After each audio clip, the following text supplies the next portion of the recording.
There are a few cities around the world outside of Lithuania that are known for having a significant Lithuanian population, but perhaps the most well known is actually the third largest city in the United States, Chicago, Illinois.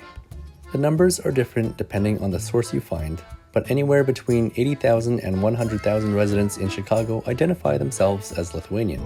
This is pretty significant considering the fact that Šiauliai, Lithuania's fourth largest city, had just over 100,000 residents in 2020. So how did Chicago, of all places, become one of the main cities for Lithuanian migration?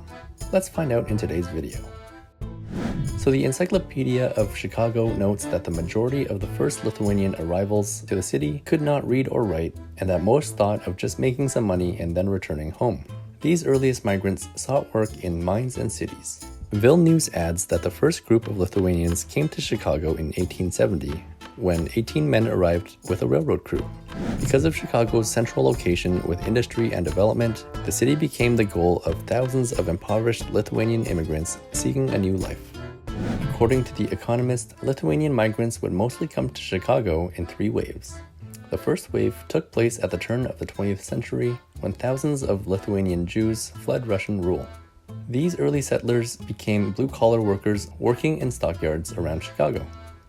The area of Bridgeport, as well as Marquette Park and Chicago Lawn, were the main neighborhoods where this first wave of migrants settled in.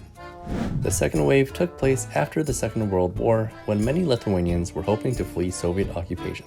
And finally, a third wave of emigration took place in the early 90s, following the collapse of the Soviet Union. For those moving in this wave, Chicago became a top destination, thanks to sponsorship and assistance offered by Lithuanians who had already settled as part of earlier waves.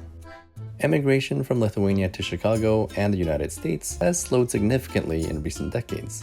Indeed, many of the 100,000 quote-unquote Lithuanian residents living in Chicago are actually third or even fourth generation immigrants. One of the most famous and notable migrants is Valdas Adamkus, who was twice the president of newly independent Lithuania. According to WTTW, Adamkus emigrated to the Chicago area as a teenager and worked extensively for the US government. Then, in the 90s, he moved back to Lithuania after his retirement and ran successfully for president. Speaking of his time in Chicago, Adamkus says, "I really look back proudly on those years. I believe that the newcomers had difficult times, but they managed to overcome them with hard work, and finally, they are contributing citizens of the city of Chicago."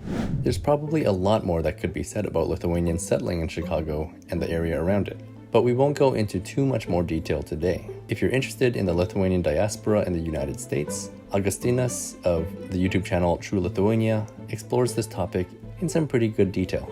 I'll provide a link in the description of this video to the channel. But with so many Lithuanians, or perhaps Americans of Lithuanian descent, in Chicago and the surrounding area, several community groups have sprung up to maintain a sense of Lithuanian heritage outside of Lithuania's borders. For starters, there exists the only Lithuanian language daily newspaper outside of Lithuania. Founded in 1919 and continuing to operate today, Chicago's Lithuanian daily newspaper, Draugas, serves immigrants and their families who still rely on Lithuanian as their primary language.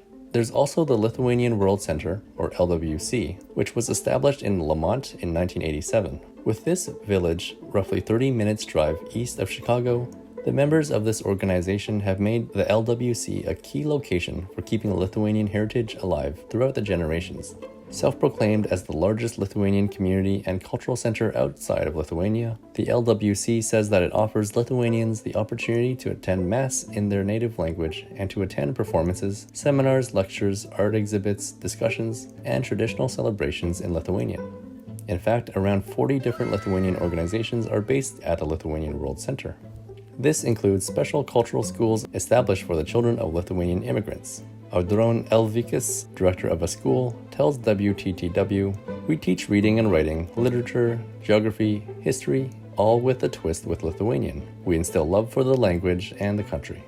While Lithuanian migration to the United States has decreased to less than 1,000 people annually in recent years, there's a good chance that many still living in Lithuania have traveled to Chicago and Lamont, either to visit friends and relatives or just to experience a tiny piece of Lithuania on the other side of the world.